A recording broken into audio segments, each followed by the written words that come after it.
தமிழ்நாடே கேள்விப்பட்டிராத அதிரடி விலை குறைப்பு சூப்பர் சரவணா ஸ்டோர்ஸ். தொடர்ந்து அரசியல் படிப்போம், பேசுவோம், விவாதிப்போம். மறக்காம நம்ம சேனல் நியூஸ் ஃபோக்கஸ் தமிழை சப்ஸ்கிரைப் பண்ணி இணைந்திருங்கள்.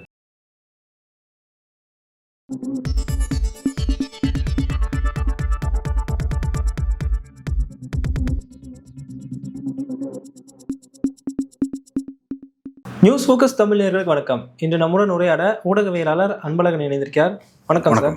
எஸ்ஐஆருக்கு எதிராக திமுக மற்றும் கூட்டணி கட்சிகள் சுப்ரீம் கோர்ட்ல வழக்கு தொடுத்திருந்தாங்க. இந்த எஸ்ஐஆர் கான்ஸ்டிடியூஷன் ஆஃப் இந்தியாவே வயலேட் பண்ணுது, அதனால எஸ்ஐஆரை கம்ப்ளீட்டா ரத்து செய்யணும்னு ஒரு மனு தாக்கல் செஞ்சாங்க. அதுல தேர்தல் ஆணையமும் தங்களோட பதில சொல்லியிருக்காங்க. இதை எப்படி பாக்குறீங்க சார்? ஒரு முக்கியமான வழக்கு. ஆரம்பத்திலேருந்து திமுக உள்ளிட்ட கூட்டணி கட்சிகள் இந்த எஸ்ஐஆரை கம்ப்ளீட்டாக எதிர்க்கிறாங்க. மீன்ஸ் இந்த எஸ்ஐஆரோட நடைமுறையை தான் எதிர்க்கிறாங்க. எஸ்ஐஆரே எதிர்க்கல. ஒவ்வொரு காலகட்டத்திலும் எஸ்ஐஆருங்கிறது ஏதோ ஒரு எலெக்ஷன் தலைமை தேர்தல் ஆணையரால் ஒவ்வொரு காலகட்டத்தில் நடத்தப்படக்கூடிய ஒரு விஷயமா இருக்குது. மேண்டேட் தான், அதில் மாற்று கருத்து இல்லை. ஆனால் அந்த ப்ராசஸ் தான் எதிர்க்கிறாங்க. அந்த ப்ராசஸில் இருக்கக்கூடிய சின்ன சின்ன சிக்கலை தான் சேலஞ்ச் பண்ணுறாங்க. அது இப்போ இருக்கிற அந்த எஸ்ஐஆர் இருக்குது பார்த்தீங்களா, இவங்க எதிர்க்கிறதுக்கு முக்கியமான காரணம் இங்கே என்னன்னா, ஆல்ரெடி டைம் லிமிட் எதிர்க்கிறாங்க. ஏன் ஒரு மாதத்தில் செய்கிறீங்க அப்படின்றதெல்லாம் அந்த மாதிரி விஷயத்தை எதிர்க்கிறாங்க. ஆனால் இப்போ என்ன விஷயம் பண்ணுறாங்கன்னா, இவங்க அந்த எஸ்ஐஆர் விஷயத்தில் ஒருத்தர் வாக்களிக்கணும் அப்படின்னா வாக்காளர் பட்டியலில் அவரோட பேர் இருக்கணும். அந்த பேர் இடம்பெற செய்வதற்கான நடவடிக்கை தான் இப்போ செஞ்சுட்டு இருக்காங்க. அந்த நடவடிக்கை, அந்த பட்டியலில் உங்கள் பேர் இடம்பெறனா ஒரு 11 டாக்குமெண்ட் கேட்குறாங்க.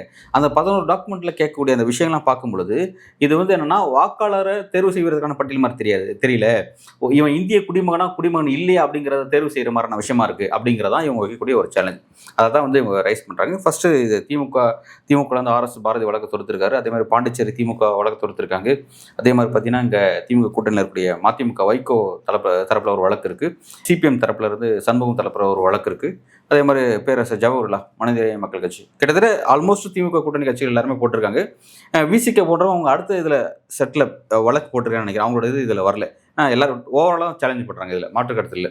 அவங்க தெளிவாக தான் இருக்காங்க, கம்ப்ளீட்டாக இதை சேலஞ்ச் பண்ணணும் அப்படிங்கிறது. இப்போ இந்த விஷயத்தை என்னென்னா, இந்த விஷயத்தை அவங்க தாக்கல் பண்ண விஷயத்தில் அவங்களுடைய விஷயத்தை கிளியராக வச்சுட்டாங்க. இந்த விஷயத்தை வயலேட் பண்ணுது. கான்ஸ்டியூஷனில் எலெக்ஷன் கமிஷனுக்கு இதுக்கான அதிகாரம் கொடுக்கப்படலை. அந்த கான்ஸ்டியூஷனை மீறின செயலை தான் இந்த எஸ்ஐஆர் ஆக்டிவிட்டி மூலமாக இவங்க செஞ்சுட்டு இருக்காங்க. இவங்க யூனியன் கவர்மெண்ட் செய்ய வேண்டிய ஒரு வேலையை எலெக்ஷன் கமிஷன் செஞ்சுட்டு இருக்காங்க. வாக்களிக்க தகுதி பெற்ற நபரை அடையாளம் காட்டுறது மட்டும் தான் இவங்களோட வேலையை தவிர, இவங்க ஒருத்தன் இந்தியன் சிட்டிசன், இந்தியாவினுடைய குடிமகனா அப்படிங்கிறத கண்டுபிடிக்க வேலை இவங்களோட கிடையாது. இவங்க புதிய என்ஆர்சியை இதன் மூலமாக அமல்படுத்திட்டு இருக்காங்க அப்படிங்கிறத இவங்க சொல்கிறாங்க. ஸோ இப்போ இந்த இடத்துல எலெக்ஷன் கமிஷன் என்ன பண்ணுறாங்க, டோட்டலாக அவங்க ஆர்குமெண்ட்ஸ் முடிஞ்சிருச்சு. ஸோ பதில் அஃபிடவிட் தாக்கல் பண்ணியிருக்காங்க. ஒரு 180 பக்கம் கொண்ட ஒரு அஃபிடவிட் தாக்கல் பண்ணியிருக்காங்க. அதில் அவங்க என்ன சொல்கிறாங்க அப்படின்னா, எங்களுடைய அதிகாரத்தை நீங்கள் சேலஞ்ச் பண்ணாதீங்க. எங்களுடைய அதிகாரம் வரையறுக்கப்பட்டிருக்கு, தெளிவான அதிகாரம் இருக்குது. எங்களுக்கு எல்லா விதமான ரைட்ஸும் இருக்குது. இந்த மாதிரி ஒரு வாக்காளர்கள் இந்திய குடிமகனா இல்லையா அப்படின்ற விஷயத்தை ஆய்வு செய்வதற்கான அதிகாரம் எங்களுக்கு கொடுக்கப்பட்டிருக்கு அப்படிங்கிறத குறிப்பிட்றாங்க. குறிப்பிட்டது மட்டும் இல்லாமல் அவங்க இங்கே ஒரு விஷயத்தை என்ன குறிப்பிட்றாங்க அப்படின்னா, இப்போ நீங்கள் இந்த எஸ்ஐஆர் விஷயத்துக்காக நீங்கள் வாக்காளர்கிட்ட குடியுரிமை சர்டிஃபிகேட் கேட்கறது இல்லையா அப்படின்ற கேட்குற கேள்விக்கு அவங்க என்ன சொல்கிறாங்க அப்படின்னா, நாங்கள் அதை கேட்குறோம். அது எப்படி கேட்குறோம் அப்படின்னா, வாக்காளர் பட்டியலில் சிறப்பு திருத்த பணியின் போது குடியுரிமைக்கான ஆவணங்களை அளவான நோக்கங்களுக்காக கேட்கப்படுகிறது. நாங்கள் அளவான நோக்கங்களுக்காக கேட்கணும் அப்படின்னு சொல்லியிருக்காங்க. ஸோ இந்த அளவான அப்படிங்கிறது மூலமாக அதை யார் ஃப்ரேம் பண்ணுறதுங்கிற கேள்வி இருக்குது. அளவுங்கிறது எப்படி, என்ன அளவு? இப்போ இன்றைக்கி அஃபிடவிட் மூலமாக வாயில் சொல்லியிருக்காங்க. நடைமுறையில் அதை எப்படி வச்சுருக்காங்க? அந்த அளவோட லிமிட்டுங்கிறது வேணும்ல. இதுதான் அளவுன்றது லிமிட் வேணும்ல. இப்போ இந்த அளவு, இப்போ நீங்கள் ஒரு விஷயத்தை அளவாக கேட்குறங்கிறது வேற. இவங்க வச்சிருக்க அந்த 11 டாக்குமெண்ட்டில் இவங்க பர்த் சர்டிஃபிகேட் கேட்குறாங்க. பர்த் சர்டிஃபிகேட் கேட்கறதோட அடிப்படை என்னன்னா, அது எப்படி அளவாக இருக்கும்? ஆப்ஷனில் வைக்கணும். நீங்கள் அளவுங்கிறது ஆப்ஷனில் தானே இருக்கணும், கட்டாயப்படுத்த முடியாது. அது மேண்டேட் ஆக்க முடியாது. இவங்க மேண்டேட் ஆக்கி வச்சிருக்காங்க 11 டாக்குமெண்ட்டை. ஆதாரங்கிறது நெசசரிங்க. ஆதாரங்கிறது நீங்கள் எல்லார்ட்டையும் இருக்கிற விஷயங்க. ஒரு அரசோட நலத்திட்டங்கள் உதவி பெறணும், ஆதார் தான் மேண்டேட்டு. அதே மாதிரி பேங்க் அக்கௌண்ட் ஓப்பன் பண்ணால் ஆதார் தான் மேண்டேட். ஆதார்ங்கிறது எல்லாத்தோட இணைஞ்சிருச்சு. அப்படி இருக்கும்போது ஆதாரை நீங்கள் கேன்சல் பண்ணுறீங்க. ஆதாரத்துக்கு போய் பலகட்ட போராட்டம் நடத்தி இதே சுப்ரீம் கோர்ட்டில் ஆர்கியூமெண்ட் பண்ணி அதுக்கப்புறம் தான் நீதி பெற வேண்டியதாக இருக்குது. அதையும் கூட என்ன சொல்கிறாங்கன்னா, ஜஸ்ட் ஆவணமாக தான் கன்சிடர் பண்ணணுமே தவிர நீ இந்தியனுடைய சிட்டிசன்ஷிப் பெற்றவன்னு சொல்லி நான் ரெகனைஸ் பண்ண மாட்டேன்னு சொல்லி எலெக்ஷன் கமிஷன் சொல்கிறாங்க. இந்த ஆதார் அமல்படுத்துறதுக்கு பிறகும் ரைட்டா. இப்போ அப்படி இருக்குது. ஸோ அப்படி இருக்கும்போது இந்த இடத்துல இவங்க அளவான அப்படின்ற ஒரு வார்த்தை அஃபிடவிட்டில் சொல்லியிருக்காங்க. அந்த அளவுங்கிற விஷயத்துக்கு போதிய அளவில் தெளிவு இல்லை. ஒன்று. அடுத்தது இதான் ரொம்ப முக்கியமான விஷயமா பார்க்குறேன். என்னென்னா, இதன் மூலமாக யூனியன் கவர்மெண்ட்டை சேலஞ்ச் பண்ணுறாங்க. குடியுரிமை சம்பந்தமான விஷயத்தில் யூனியன் கவர்மெண்ட்டுக்கு இவ்வளோ தான் பவர் இருக்குது, எங்களுக்கு இவ்வளோ பவர் இருக்குது. எங்களுக்கு பவர் இருக்கா இல்லையான்னு எதிர்கட்சிகள் கேள்வி கேட்கவே கூடாது. எதிர்கட்சிகள் மட்டும் கிடையாது, எந்த கட்சிகளுமே எஸ்ஐஆர் மூலமாக குடியுரிமை பற்றி கேள்வி கேட்கறதுக்கு தேர்தல் ஆணையத்துக்கு அதிகாரம் இல்லை அப்படின்னு சொல்லி எங்கள் அதிகாரிகள் யாரும் சேலஞ்ச் பண்ணவே கூடாது. அப்படி சேலஞ்ச் பண்ணிருக்கக்கூடிய இந்த மனுவை டிஸ்மிஸ் பண்ணுங்க அப்படின்னு கேட்குறாங்க. கூடுதல் என்ன சொல்கிறாங்க அப்படின்னா, யூனியன் கவர்மெண்ட்டுக்கு மட்டும் தான் குடியுரிமை சம்பந்தமான விஷயத்தில் யூனியன் கவர்மெண்ட்டுக்கு மட்டும் தான் அதிகாரம் இருக்குது அப்படிங்கிற அந்த வாதத்தையும் டிஸ்மிஸ் பண்ணுங்க அப்படிங்கிறாங்க. இப்போ இது மூலமாக என்ன சொல்கிற வராங்கன்னா, இது யார் இந்தியாவுடைய குடிமகன் இல்லை அப்படிங்கிறத தீர்மானிக்கிற அந்த விஷயத்தில் எலெக்ஷன் கமிஷனுக்கு ஒரு சுப்பீரியர் பவர் இருக்குது. அந்த பவர் என்னன்னா யூனியன் கவர்மெண்ட்டை விட எங்களுக்கு ஒரு சுப்பீரியர் பவர் இருக்குங்கிறது இங்கே பேசுகிறாங்க. தனிப்பட்ட முறையில் அவங்க சேலஞ்ச் பண்ணுறாங்க. அதாவது உள்துறை அமைச்சர் அமித்ஷாக்கு இருக்கிற பவர் எங்கிட்ட இருக்குது அப்படிங்கிறாரு. உள்துறை அமைச்சர் அமித்ஷாங்கிற மக்களால் தேர்ந்தெடுக்கப்பட்டவர். நல்லா புரிஞ்சுக்கணும், மக்களால் தேர்ந்தெடுக்கப்பட்டவர், இந்த வாக்காளர்களால் தேர்ந்தெடுக்கப்பட்டவர். ஞானேஷ்குமார் அவர்கள்ங்கிறது மக்களால் தேர்ந்தெடுக்கப்பட்ட நபர் கிடையாது. அவர் நியமன பதவியில் அங்கே வந்தவர். அவர் வந்து ஒரு பியூரோக்ராட். அவர் இது வேறு அது வேறு, இந்த ரெண்டு சிஸ்டமே வேறு. ரெண்டுத்துக்குமான கிளியர் அளவுங்கிறது, கிளியர் ஃப்ரேமுங்கிறது இருக்குது. இது அதை இது பண்ணாது, அதை இது பண்ணாது. ஆனால் இங்கே எப்படின்னா கொலாப்ஸ் ஆகிட்டு யூனியன் கவர்மெண்ட் கூட இன்றைக்கி அந்த பவர் இல்லை, அந்த பவர் எங்களுக்கு இருக்குது அப்படிங்கிறத அவங்க சொல்கிறாங்க. அவங்க அதை எப்படி சொல்லியிருக்காங்க அப்படின்னா, வாக்காளர் பட்டியல் சிறப்பு திருத்த பணி குடியுரிமை தீர்மானிக்க மேற்கொள்ளப்படுவதில்லை. ஒரு விளக்கம் கொடுத்துட்டு ஸோ குடியுரிமையை தீர்மானிக்க மத்திய அரசுக்கே பிரத்யேக உரிமை இருக்கு என்ற வாதம் நிராகரிக்கப்பட வேண்டும் மற்றும் குடியுரிமை சரிபார்க்கும் அதிகாரம் தேர்தல் கமிஷனுக்கு இல்லை என்கிற வாதமும் நிராகரிக்கப்பட வேண்டும். இதை சொல்லிட்டாங்க. யூனியன் கவர்மெண்ட்டுக்கு மட்டும் தான் அந்த விஷயத்தில் ரைட்ஸ் இருக்குன்னு சொல்லாதீங்க, அந்த அதிகாரம் இருக்குன்னு சொல்லாதீங்க. அப்படி சொன்னீங்கன்னா அதை ஏற்றுக்க மாட்டாங்க, நிராகரிங்கிறாங்க. எங்களுக்கு அதிகாரம் இல்லைன்னு நீங்கள் சொன்னால் அதையும் நாங்கள் நிராகரிக்குங்கிறாங்க. இப்போ இங்கே நமக்கு வந்திருக்க குழப்பம் என்னன்னா, ஏற்கனவே நம்ம குறிப்பிட்ட மாதிரி எதிர்க்கட்சியில் வைக்கிற வாதம் என்னன்னா, கான்ஸ்டியூஷனை வயலேட் பண்ணதுன்ற விஷயம் என்னன்னா, என்ஆர்சி சட்டத்தை ஏற்றியது இந்திய தேர்தல் ஆணையம் கிடையாது, இந்திய மத்திய பாஜக அரசு, இந்திய அரசு, பாஜக ரூலிங் கவர்மெண்ட்னால பாஜக அரசு தான் ஏற்றுறது. பாஜக அரசில் எந்த அமைச்சர் ஏற்றினார்? உள்துறை அமைச்சர் அமித்ஷா ஏற்றினார். போன டென்னூரில் மூடி 2019 2024 அந்த டென்னூரில் ஏற்றப்பட்ட ஒரு முக்கியமான ஒரு சட்டம். சரிங்களா? இப்போ அந்த என்ஆர்சி விஷயத்தில் ஒரு சட்டத்தை ஏற்றவங்களுக்கு மட்டும்தான் வந்து அதில் ரூல் பண்ணுறதுக்கான அதிகாரம் இருக்குது. அப்படி இருக்கும்போது இண்டிபெண்டன்ட் பாடியான எலெக்ஷன் கமிஷனுக்கு எப்படி அதில் ரூல் பண்ணுற அதிகாரம் இருக்குது? இவங்க இது மூலமாக அதை பைபாஸ் பண்ண பார்க்குறாங்க. எங்களுக்கு சுப்பீரியர் பவர் இருக்குங்கிறாங்க. எப்படி வந்து இந்த விஷயத்தில் எப்படி வந்து அமித்ஷாவோட ஞானேஷ்குமார் பவர் உயர்ந்ததுக்கு இது புரிஞ்சிக்க முடியல. அதாவது நம்ம வந்து நபர்கள் இங்கே சிக்கலாக இருக்கலாம், அதை விட்டுருங்க. ஆனால் நிர்வாகங்கிறது மக்களுக்கானது, எல்லாத்துக்கும் பொதுவானது. உள்துறை அமைச்சங்கிறது அதுக்கும் உண்டான அதிகாரம் என்னன்றது நமக்கு தெரியும், எலெக்ஷன் கமிஷனுக்கு உண்டான அதிகாரங்கிறது என்னன்றது தெரியும். ஸோ வந்து இங்கே இந்த ரெண்டு அதிகாரத்துக்குமான அளவு கிளியராக இருக்குது. அப்படி இருக்கும்போது இவங்க எப்படி அதை ஓவர் ரூல் பண்ணுறாங்க அப்படிங்கிறது நம்மளால் புரிஞ்சிக்க முடியல. இது சொல்லி எங்களுக்கு அதிகாரம் இருக்குது, ஸோ அதை காஸ்ட் பண்ணுங்க அப்படின்னு சொல்கிறது மூலமாக வேற ஒரு டைமென்ஷன் ஓப்பன் பண்ணுறாங்களோ அப்படின்றத நான் பார்க்க வேண்டியதாக இருக்குது. இப்போ தேர்தல் ஆணையம் யூனியன் கவர்மெண்ட்டை சேலஞ்ச் பண்ணுறாங்கன்னு சொல்கிறீங்க. ஆனால் எதிர்க்கட்சி தலைவர் ராகுலோட குற்றச்சாட்டு என்னன்னா, தேர்தல் ஆணையம் வந்து மத்திய அரசு, அதாவது பாஜக அரசோட கைப்பாவையாக இருக்குது, அவங்க ரெண்டு பேர் தான் சேர்ந்து இந்த மாதிரி பண்ணுறாங்கன்னு சொல்லும்போது எப்படி தேர்தல் ஆணையம் அவங்களே சேலஞ்ச் பண்ணுவாங்க? இல்லை, இங்கே தான் நம்ம நல்லா கவனிக்கணும். அவங்க கிளியர் என்ன சொல்கிறாங்கன்னா, எங்களுக்கு அதிகாரம் இல்லைன்னு நீங்கள் சொல்லாதீங்க. யாரும் இது வழக்கு போட்டவங்களை சொல்கிறாங்க.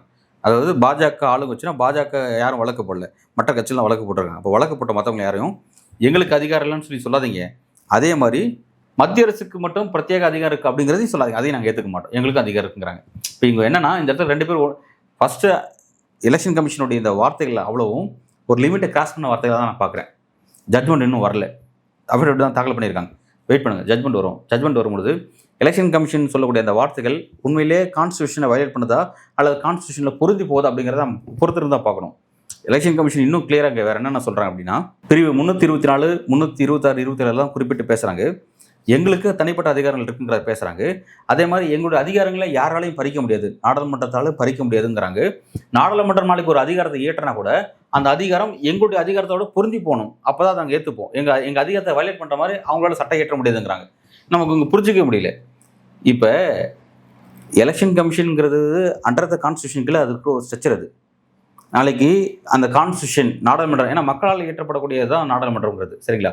நாடாளுமன்றம் அப்படிங்கிறது அது இந்த இண்டிபெண்டன்ட் பாடியில் வேணுங்கிற சீர்திருத்தத்தை அவங்க சட்டத்தின் மூலம் கொண்டு வரலாம். இவங்க அதை ஓவர் ரூல் பண்ண முடியாதுன்னு சொல்கிறாங்கன்னா, அப்போ வந்து இங்கே இது எலெக்ஷன் கமிஷன் ஞானேஷ்குமாருக்கு மக்கள் ஓட்டு போட்டு அவரை வந்து ஒரு சர்வாதிகாரம் தேர்ந்தெடுத்துட்டாங்களோ அப்படின்ற நினப்பில் அவர் பேசுகிறத நான் இங்கே பார்க்குறேன். ரூலே எங்களை ஓவர் ரூல் பண்ண முடியாதுன்னு சொல்கிறாங்க இவங்க. சட்டங்கிறது காலத்துக்கு ஏற்ற மாதிரி தேவைக்கு ஏற்ற மாதிரி மாற்றி அமைக்கப்படக்கூடியதான விஷயம். இப்போ இன்றைக்கி வந்து வின்டர் செஷன் நடந்துட்டுருக்கு. வின்டர் செஷனில் 14 புதிய மசோதாக்கள் ஏற்றப்பட்டிருக்கு. பல்வேறு சட்டத்திருத்தத்தை கொண்டு வந்துருக்காங்க. எஜுகேஷனில் சட்டத்திருத்தத்தை கொண்டு வராங்க. நேஷனல் ஹைவே டிபார்ட்மெண்ட்டில், national highway road and transport டிபார்ட்மெண்ட்டில் ஒரு சட்டத்திருத்தத்தை கொண்டு வராங்க. பல்வேறு விஷயத்தில் சட்டத்திருத்தத்தை கொண்டு வராங்க. திருத்தங்கிறது தேவைக்கு ஏற்ற மாதிரி மாற்றி அமைக்கப்படுவதற்கு தானே இவங்க என்ன சொல்கிறாங்க இந்த வாதத்தில். நாடாளுமன்ற நாளைக்கு ஒரு சட்டம் ஏற்றினா கூட அது எங்களுடைய சட்டத்துக்கு பொருந்தி போகணுமே தவிர அதை ஓவர் ரூல் பண்ணக்கூடாதுங்கிறாங்க. புரிஞ்சிக்கவே முடியலையே அந்த வாதத்தை. ஸோ வந்து இது வந்து அதிகபட்சமான வார்த்தையை நான் பார்க்குறேன். இன்னொரு கிளியராக நம்ம விஷயம் புரிஞ்சுக்கணும். எதிர்க்கட்சியில் சொல்ல விஷயம் என்னன்னா, பாஜகவும் இவங்களும் சேர்ந்து பண்ணுறாங்க அப்படிங்கிற பார்க்குறாங்க.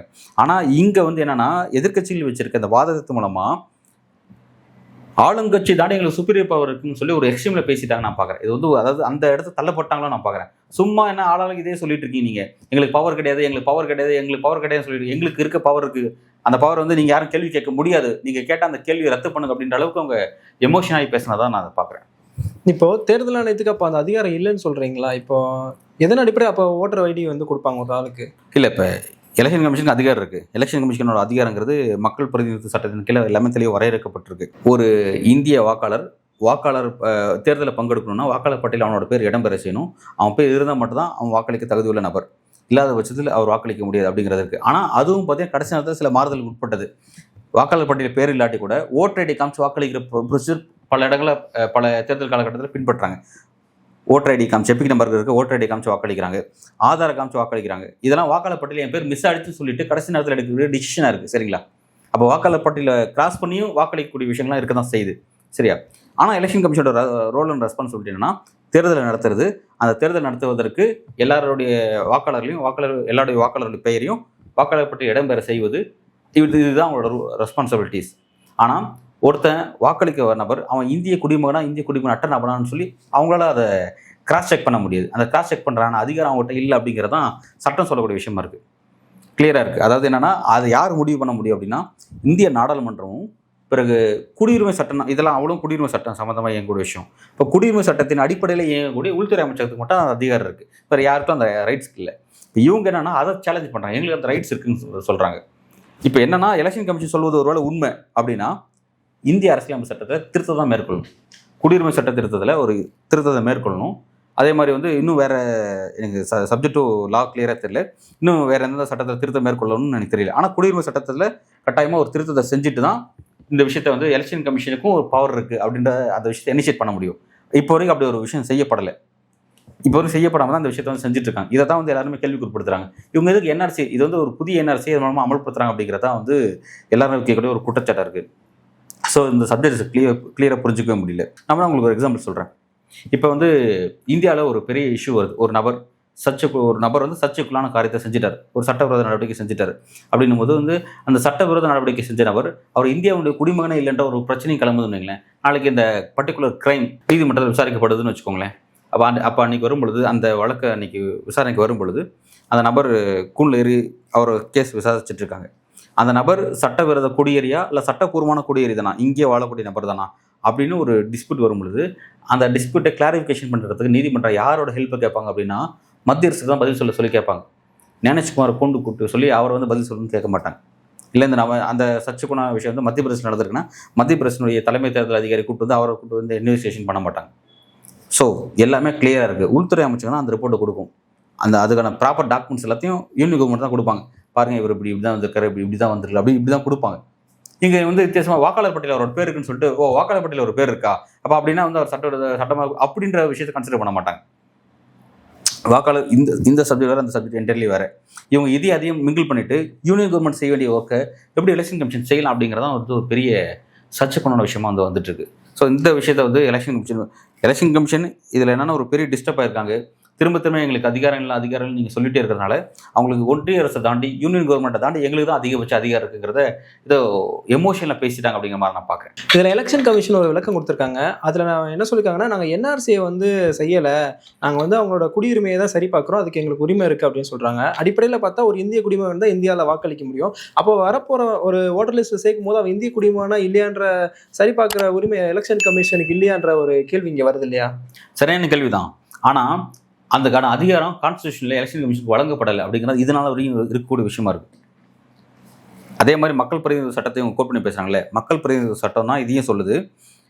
ஒருத்தர் வந்து வாக்களிக்க தகுதியற்ற நபராக ஆகுறாங்க அப்படின்னா அதாவது ஒருத்தர் வாக்களிக்க தகுதியற்ற நபர் அப்படிங்கிறத தீர்மானிக்கிறது ஊழல் ஒழிப்பு சட்டமும் மக்கள் பிரதிநிதி சட்டம் தான் தீர்மானிக்குது. எலெக்ஷன் கமிஷனால் நியமிக்கப்படக்கூடிய ஒரு பிஎல்ஓவோ இல்லை அந்த மாதிரி இண்டிவிஜுவல்ஸோ யாரும் தீர்மானிக்க முடியாது, சட்டம் தான் தீர்மானிக்குது. ஸோ வந்து இந்த இடத்துல வந்து ஒரு நபருடைய சிட்டிசன்ஷிப் வந்து சர்ச்சைக்குள்ளாகுது அப்படின்னா அதை திரும்பவும் அதை பற்றி முடிவெடுக்க வேண்டியது நாடாளுமன்றம் மட்டும்தான். நாடாளுமன்றம் மீன்ஸ் இங்கே வந்து ஆளும் அரசு யூனியன் கவர்மெண்ட் மட்டும் தான் முடிவெடுக்க முடியும். அது எலெக்ஷன் கமிஷன் முடிவு எடுக்க முடியாது. எலெக்ஷன் கமிஷன் வந்து வாக்காளர்கள், இவர் வாக்காளர் இல்லை அப்படிங்கிறத அவங்க முடிவு செய்ய முடியும். இப்போ கேள்வி என்னன்னா, தேர்தல் ஆணையத்தோட வேலையை வந்து வாக்காளர் பட்டியலில் ஒருத்தர் சேர்க்கறது தான். ஒருத்தர் வாக்காளர் பட்டியலில் சேர்க்கும் போது இந்திய குடிமகனாக இருந்தால் மட்டும்தான் அவரை சேர்க்க முடியும். அப்போ வர ஆள் வந்து இந்திய குடிமகனா இல்லையான்றதை வெரிஃபை பண்ணுறதுக்கான ரைட்ஸ் வந்து தேர்தல் ஆணையத்துக்கு இருக்கா இல்லையான்ற கேள்வி இங்கே வருது இல்லையா? அதை தான் திரும்பவும் சொல்கிறேன். அவர் இந்தியனா இல்லையா அப்படிங்கிறத நீங்கள் முடிவு பண்ண முடியாது. அதுக்கான அந்த சட்டப்பூர்வமான அந்த அங்கீகாரம் உங்களுக்கு கொடுக்கப்படலை அப்படிங்கிறதா. இவர் வந்து வாக்காளரா இல்லையா, இவர் வாக்களிக்க தகுதி பெற்றவரா இல்லையா அப்படிங்கிறத பண்ண முடியுமே தவிர இவர் இந்தியனா இல்லையான்ற ஆய்வு நீங்க செய்ய முடியாது. இப்போ நீங்க வந்து எப்படி ஒரு சுப்பீரியர் பவர் கொண்ட நபர் அங்கே மாறுவீங்க? இப்போ நீங்க வந்து உங்க இண்டிபெண்டன்ட், உங்களோட பாடி வேற. இப்போ நீங்க நாளைக்கு ஒரு ரெகக்னேஷன், நீங்க ஒருத்தருக்கு ஒரு விஷயம் கொடுத்துட்டீங்க, நீங்க வந்து ஒருத்தர் சர்டிஃபிகேட் பண்ணிட்டீங்க, இவர் இந்தியன்றதை நீங்க சர்டிஃபிகேட் பண்ணிட்டீங்க. நாளைக்கு அவரால் ஒரு பிரச்சனை ஏற்படுது அப்படின்னா, நாளைக்கு அவருடைய குடியுரிமை சார்ந்த ஒரு பிரச்சனை வருதுன்னு வைங்களேன், நாளைக்கு நீதிமன்றம் எலெக்ஷன் கமிஷன் வர சொல்லி, ஏங்க நீங்க தான் உங்களுக்கு சிட்டிசன்ஷிப் கொடுத்தீங்க, இந்திய நல்லா புரிஞ்சுக்க, ஒருத்தர் இந்தியன் சிட்டிசன்ஷிப்பா இல்லையா அப்படின்ற விஷயத்துல அந்த இடத்துல பர்டிகுலரான அந்த ஆவணத்தை கையெழுத்திட வேண்டிய அந்த அதிகாரம் உள்துறை அமைச்சகத்துக்கு தான் இருக்கு. உள்துறை அமைச்சகம் தான் அந்த கையெழுத்து போட முடியுமே தவிர எலெக்ஷன் கமிஷனால ஒருபோதும் கையெழுத்து போட முடியாது. இது வேற அது வேற கிளியரா நம்ம தான் சொல்லிட்டு இருக்கோம். இவர் அந்த பொறுப்பு எடுத்துக்க முடியாது. நாளைக்கு இவர் சர்டிஃபை பண்ண ஒருத்தர் நாளைக்கு வந்து வேற ஒரு ஆக்டிவிட்டியில் ஈடுபடுறாருன்னு வைங்களேன், ஈடுபடும் பொழுது குடியுரிமைங்கிறது நாளைக்கு டிஸ்பியூட் வருதுன்னா அதுல எலெக்ஷன் கமிஷன் நீதிமன்றம் கூப்பிட்டு கேள்வி கேட்க மாட்டாங்க. நீங்க தானே அவர் இந்தியன்னு சொல்லி சர்டிஃபைட் பண்ணீங்க, ஆனா அவர் இன்னைக்கு இந்தியெல்லாம் தெரிய வந்திருக்கு அப்படின்னா அது இவங்களை கூப்பிட்டு கேள்வி கேட்க மாட்டாங்க. உள்துறை அமைச்சர் தான் ரெஸ்பான்சிபிள் பர்சன். இவங்க இன்னைக்கு வந்து நாங்கள் வந்து எங்களுக்கான கடமை இருக்குது, நாங்கள் அதை புனிதப்படுத்துகிறேன், வாக்காளர் பட்டியலை புனிதப்படுத்துகிறேன் அப்படின்றதுக்காக ஒரு அதிகபட்சமான ஒரு வார்த்தையில் கையாண்டுக்கிட்டு இந்த வேலையை செய்கிறதா சொல்லிட்டு இருக்காங்க. ஆனால் இது இவங்களோட அதிகாரத்தை மீறிய செயல் அப்படிங்கிறது தான் இவங்க கூட ஒரு முக்கியமான சேலஞ்சாக இருக்குது. இதை இவங்களால் செய்ய முடியாது. அப்போ உள்துறை அமைச்சர் என்ன செய்யணும்னு ஒரு கேள்வி இருக்குல்லங்க. சரி, நான் இன்னொரு விஷயம் சொல்கிறேன். பீகாரில் இவங்க வந்து இந்த எஸ்ஐ ஆக்டிவிட்டி செஞ்சாங்க. ஃபர்ஸ்ட் அங்கே தான் பிரச்சனை ஆச்சு. 65 லட்சம் பேர் அங்கே நீக்கப்பட்டதா எலெக்ஷன் கமிஷன் கொடுத்த அவங்க டேட்டா. அப்புறம் அப்ஜெக்ஷன் தெரிவித்து 21 லட்சம் பேர் அதில் ஆட் ஆகிட்டு ஃபைனலாக பார்த்தீங்கன்னா 47 லட்சம் பேர் இன்னும் வந்து நீக்கப்பட்டாங்க அப்படிங்கிறது தெரிஞ்சு. இந்த 47 லட்சம் பேரில் இவங்க சொல்கிறது 3 பேரை நீக்கிறது தான் அவங்களோட மெயின் ரீசன். 3 விஷயத்தை செய்கிறது தான் அவங்களோட மெயின் ரீசன். 3 விஷயம் என்னென்னா, அதாவது இறந்தவங்க வாக்காளர் பட்டியலில் இருக்கக்கூடாது, அது ஒன்று. ரெண்டாவது என்னன்னா, பர்மனெண்ட்டாக மைக்ரேஷன் நடந்தவங்க ஒரு குறிப்பிட்ட இடத்துலேருந்து இன்னொரு இடத்துக்கு வந்து பர்மனெண்ட்டாக போயிட்டாங்க. பர்மனெண்ட் மீன்ஸ் அந்த இனிமேல் அந்த ஸ்டேட்டுக்கு அவங்க சம்மந்தமே இல்லை, அந்த விஷயம். 3வது ஃபேக் டாக்குமெண்ட்ஸுங்கிறது என்னன்னா, ஒருத்தரே ஒன்றுக்கு மேற்பட்ட டாக்குமெண்ட்ஸ் வச்சிருக்கிறது, அந்த மாதிரியான விவகாரம். பல ஸ்டேட்ஸில் டாக்குமெண்ட்ஸ் வச்சிருக்கிறது, பல கான்ஸ்டியூஷன் வந்து டாக்குமெண்ட்ஸ் வச்சிருக்கிறது, இந்த மாதிரியான விஷயங்கள் அப்படிங்கிறது ஃபேக் டாக்குமெண்ட்ஸ். இல்லை வந்து ஃபேக் டாக்குமெண்ட் இன்னொரு வந்து அவங்க இந்திய நபர்களாகவும் இல்லாமல் இருப்பாங்க, அவங்க டாக்குமெண்ட்ஸ் வச்சிருப்பாங்க. அந்த மாதிரி விஷயத்தை களையிறதுங்கிறாங்க. Okay, right. நான் என்ன கேட்குறேன்னா, பீகாரில் ஃபைனல் எண்ட் ரிசல்ட் 47 லட்சம் பேர். 47 லட்சம் பேரில் இத்தனை பேர் இறந்தவங்க, இத்தனை பேர் ஃபேக் டாக்குமெண்ட்ஸு, இத்தனை பேர் வந்து பர்மனெண்ட்டாக மைக்ரேஷன். இந்த டேட்டா ஏன் நீங்கள் இன்னும் கொடுக்கல? ஒருவேளை உங்கள் கணக்குப்படி இந்த 3வது விஷயம் என்னன்னா, ஃபேக் டாக்குமெண்ட்ஸ் தெரிஞ்சு வச்சுங்களேன். ஃபேக் டாக்குமெண்ட்ஸ்னா அவர் ப்ராப்பர் இந்தியன் தான், ஆனால் 2 கான்ஸ்டியூஷனில் ஓட்டு போகிற மாதிரி அவர் சிஸ்டம் தனக்கு டாக்குமெண்ட் வச்சிருந்தாரு, இல்லை 2 மாநிலத்தில் ஓட்டு போகிற மாதிரி சிஸ்டம் வச்சிருக்காருன்னா டாக்குமெண்ட் வச்சிருக்காருன்னா நீங்கள் அவர் அக்யூஸ் பண்ணுங்க. ஓகே, அதில் பங்களாதேஷ்லேருந்து உள்ளே வந்தவங்க, மியான்மர் பார்டர்லேருந்து உள்ளே வந்தவங்க, வேறு இது அக்கம் பக்கத்தில் இருந்து பக்கத்து நாடுகள்லேருந்து வந்தவங்க நீங்கள் லிஸ்ட் பண்ணிங்கன்னா அப்போ ஒருத்தர் வந்திருக்காங்க. அந்த மாதிரி ஒரு 10 பேர் வந்திருக்கான்னு வச்சுக்கலாம். 47 லட்சம் பேர் ஒரு 10 பேர் இருக்கானுங்களே. அந்த 10 பேர் எப்போ வந்தாங்க? அவங்க வந்தபோது பார்டர் செக்யூரிட்டி ஃபோர்ஸ் என்ன பண்ணிட்டு இருந்துச்சு? அவங்க வந்தப்போ உள்துறை அமைச்சர் என்ன பண்ணிட்டு இருந்துச்சு? உள்துறை அமைச்சர் நாட்டை இல்லவே இல்லையா? எலெக்ஷன் கமிஷன் தான் இன்னைக்கு இப்படி ஒரு வேலையை செஞ்சு காப்பாற்றிருக்காங்களா? இது எலெக்ஷன் கமிஷனோட ரூல்ஸ், எலெக்ஷன் கமிஷனோட டியூட்டி அண்ட் ரெஸ்பான்சிபிலிட்டி இது வராதுங்க. இது அப்போ உள்துறை அமைச்சர்னு ஒரு வேலை இருக்குல்ல. இப்போ பார்டர் செக்யூரிட்டி ஃபோர்ஸ் யாருக்கு ரெஸ்பான்சிபிள் பர்சன்? எலெக்ஷன் கமிஷன் ஞானேஷ்குமார்க்கா? யூனியன் கவர்மெண்ட் தான் ரெஸ்பான்சிபிள் பர்சன். அப்புறம் எப்படி வந்து நீங்கள் செஞ்ச 47 லட்சம் பேரில் இன்ஃபில்ட்ரேஷன் நீங்கள் சொல்கிறீங்க, அது யாராவது ஒருத்தர் இருந்தானே, அந்த ஒருத்தருக்கு யார் பதில் சொல்ல வேண்டிய பர்சன்? அதையே நீங்கள் டிஸ்போஸ் பண்ண மாட்டேங்கிறீங்க, வெளியில் வைங்க. நீங்கள் உள்துறை அமைச்சரோட ரெஸ்பான்சிபிலிட்டி எடுத்து முன்னாடி வைங்க, ஏன் அதை வைக்க மாட்டேங்கிறீங்க? நீங்கள் சொல்கிறீங்களே, நீங்கள் இவ்வளோ சொன்னீங்களே, வாக்கு போட எல்லாருமே இந்தியா இருக்க முடியாதுல்ல, அவனோட இந்தியன் நிலையில் இல்லையாங்கிறத நான் சோதிச்சு பார்க்க முடியும்னு நீங்கள் சொல்கிறீங்க. அப்படி இருக்கும்போது அந்த ரெஸ்பான்ஸ் நீங்களே அவங்களுக்கு எடுத்தீங்கன்னா அதோட டோட்டல் விஷயத்தை நீங்கள் தான் விஷயத்தை எடுத்துக்கணும். நீங்கள் எப்படி அதை மட்டும் எடுத்துகிட்டு நீங்கள் வந்து ஈஸியாக ஒருத்தன் வந்து நெக்லிஜிபிள் பண்ணுறது? அதாவது உங்களுடைய இந்த எஸ்ஐஆரோட நோக்கம் என்னன்னா, என் மாசா பல பேரை வாக்காளர்கள் அற்ற நபராக மாற்றுறது உங்கள் நோக்கமாக இருக்கக்கூடாது, என் மாசா பல லட்சக்கணக்கான பேர்களை வாக்காளர் பட்டியலில் சேர்க்கறது உங்கள் நோக்கமாக இருக்கணுங்கிறது தான் சுப்ரீம் கோர்ட் ஃபர்ஸ்ட்டே உங்கள்கிட்ட சொன்ன விஷயம். ஆனால் அந்த மாதிரி இந்த ப்ராசஸ் போகிற மாதிரி தெரியல. ஸோ இப்போ வந்து திரும்ப வந்து அங்கே தான் வந்து நின்றுட்டுருக்கு. இவங்க வச்சுருக்க நான் இன்னொரு விஷயம் கேட்குறேன், ஏன் டாக்குமெண்ட்ஸ் எவ்வளோ டஃப்பான டாக்குமெண்ட்ஸ் நீங்கள் வச்சுருக்கீங்க? வாக்காளர் பட்டியல் இடம்பெறுவதற்கு ஏழை மக்களும் சாதாரண மக்களும் அவன்கிட்ட அன்றாட இருக்கிற டாக்குமெண்ட்ஸ் ஏன் வந்து ஈஸியாக ரீச்சபிள் பண்ணுற மாதிரி டாக்குமெண்ட்ஸ் ஏன் நீங்கள் வைக்கல?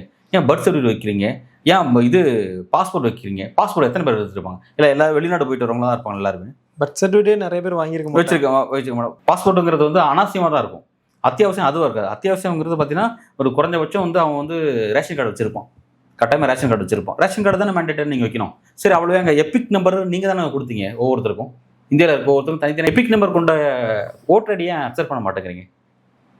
ஏன் வந்து ஏழை மக்கள்கிட்ட சாதாரணமாக இல்லாத டாக்குமெண்ட்ஸ் எல்லாத்தையும் நீங்கள் மேண்டேட் ஆக்கி வச்சிருக்கீங்க. நீங்கள் சொல்கிற டாக்குமெண்ட் வந்து பணக்காரன் எல்லாத்தையும் கரெக்டாக வச்சுருப்பான். மேல்தட்டு மக்கள் வச்சுருப்பாங்க, ஃபார்வர்ட் காஸ்ட் வச்சுருப்பாங்க, அதை பற்றின கிளியர் புரிதல் இருக்கும் வச்சுருப்பாங்க. ஏழை மக்களும் சாதாரண மக்கள்கிட்ட நிச்சயமாக இந்த டாக்குமெண்ட் இருக்காது. இந்த டாக்குமெண்ட்டுக்காக அவன் 10 முறை வந்து சம்மந்தப்பட்ட அலுவலகத்துக்கு ஏறி இறங்குவான். ஒவ்வொரு முறை ஏறி இறங்கும்போது அவங்கள்ட்ட 50, 100, 1000, 500 பிடுங்குவாங்க. இப்போ இது மூலம் வேணால் வெறுத்து போய் வேணாடா அப்படின்னு போயிட்டேன்னு வச்சுக்க, ஈஸியாக ஒருத்தனை வந்து நீங்கள் வந்து அவனோட சலிப்பு அவனை அலக்கடைக்கு காரணமாக அவனை வந்து வாக்காளர் பட்டியலுக்கு ஈஸியாக வெளியேற்றலாமே. ஏன் இப்படி ஒரு சிஸ்டம் ஃபார்ம் பண்ணி வச்சுருக்கீங்க? ஸோ அடிப்படையில் பல சிக்கல் இருக்குங்க. இந்த இடத்துல வந்து இது பேசிட்டு இருக்க வேண்டிய விஷயம் தான். இந்த இடத்துல எலெக்ஷன் எதிர்கட்சிகளுக்கு கொடுத்த இந்த கேள்வினால ஒரு எக்ஸ்டர்னலுக்கு ஒரு கொந்தளிப்பு நகர்ந்த எலெக்ஷன் கமிஷன் மத்திய அரசுக்கே அதிகாரம் இல்லை, எனக்கு தான் அதிகாரம் இருக்குன்ற இடத்துக்கு சொல்கிறது நகர்ந்துட்டாங்க. ஸோ வந்து இதோடைய பின்விளைவை உள்துறை அமைச்சர் அமித்ஷாவும் மோடி தான் யோசிச்சு பார்க்கணுமே தவிர நம்ம இதை பற்றி சொல்கிறதுக்கு எதுவும் ஒரு குழப்பமான விஷயத்த இப்போ வரையும் இது வந்து நின்றுருக்கு அப்படின்னு நான் பார்க்குறேன். இப்போ இந்த பதில் மனுவோட அவங்க என்ன சொல்லியிருக்காங்கன்னா, இந்த ரெட் மனுவை, அதாவது ஆர்எஸ் பாரதி தொடுத்த ரெட் மனுவை வந்து தள்ளுபடி செய்யணும், அதுவும் அபராதத்தோட தள்ளுபடி செய்யணும் அப்படின்னு சொல்லியிருக்காங்க. இதுக்கான வாய்ப்புகள் எப்படி பார்க்குறீங்க? எனக்கு இந்த அபராதம் போட வாய்ப்பு இல்லை. பாருங்கள், எலெக்ஷன் கமிஷன் தான் வந்து ஒரு அடியோட வாய்ப்பு இருக்குது எலெக்ஷன். ஏன்னா இவங்க எலெக்ஷன் கான்ஸ்டியூஷன் வயலேட் பண்ண தான் அவங்க சொல்கிறாங்க. எலெக்ஷன் கமிஷன் சொல்கிற அவ்வளவும் கான்ஸ்டியூஷன் படி கரெக்டாக இருக்கிற மாதிரி எனக்கு தெரியல. என்னோட சிற்றறிவு கேட்ட வரையும் நான் லா சார்ந்த சில விஷயம் தேடி படித்த வரையும் என்னால் வந்து புரிஞ்சிக்க முடியல. நிச்சயமாக இதை வந்து மூத்த அட்வொகேட்ஸ்லாம் அதை ஆர்கியூ பண்ண போகிறாங்க. உண்மையில் எலெக்ஷன் கமிஷன் பேசுகிற விஷயத்துக்கு கான்ஸ்டியூஷன் இடம் இருக்காங்கிறது எனக்கு தெரியல. கான்ஸ்டியூஷன் இதுவரை சட்டத்திருத்தம் செய்யப்படலை. குடியுரிமை சட்டத்தில் சட்டத்திருத்தம் செய்யப்பட்டிருந்ததுன்னா ஒரு எலெக்ஷன் கமிஷன் அதிகாரம் கொடுக்கப்பட்டிருக்கும். இப்போ வரையும் எலெக்ஷன் கமிஷன் இப்போதைக்கு இந்த சப்ஜெக்டில் சுப்பீரியர் பவர் உள்துறை அமைச்சர் மட்டும் தான் இருக்குங்கிறது எனக்கு நல்லாவே தெரியும். நிச்சயமாக இதில் வந்து சிக்கல் எலெக்ஷன் கமிஷன் தான் காத்திருக்கு. எலெக்ஷன் கமிஷன் தான் வந்து நீதிமன்றம் வந்து திட்ட போகிறாங்களே தவிர, கண்டிக்க போகிறாங்களே தவிர, மனு தொடுத்தவங்க மீது வந்து பெரிய சிக்கல் இல்லைன்னு தான் நான் பார்க்குறேன்.